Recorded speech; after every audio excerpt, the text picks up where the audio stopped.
Hey everybody, what's going on? It's that detail guy Walt, and today I want to talk about something that gets brought up a lot when I'm doing consultations and assessments and things like that. When a client brings me a brand new vehicle and I tell them that we need to polish the paint or correct it, they're like, it's brand new. No you don't, it's perfect. Here's the problem. Under normal lighting conditions, outside on a standard day in a garage, the car may look great. The problem is, we use these high intensity lights, and these help us see defects that you won't normally see. And the reason we need to find those before we actually finish the vehicle and deliver it back to you with a ceramic coating is the coating is designed to really bring out the clarity, the gloss, and just overall beauty of your paintwork.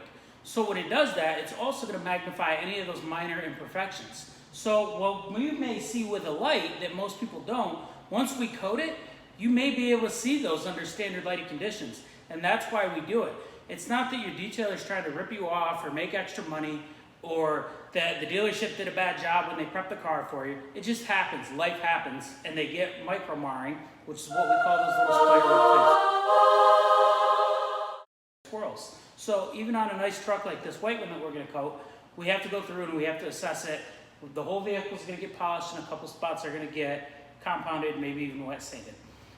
Again, it's stuff that the average person may not see, but the purpose of getting that coating is to really bring out the clarity in the paint. So when we do that, we want to make sure it's as close to perfect as we can.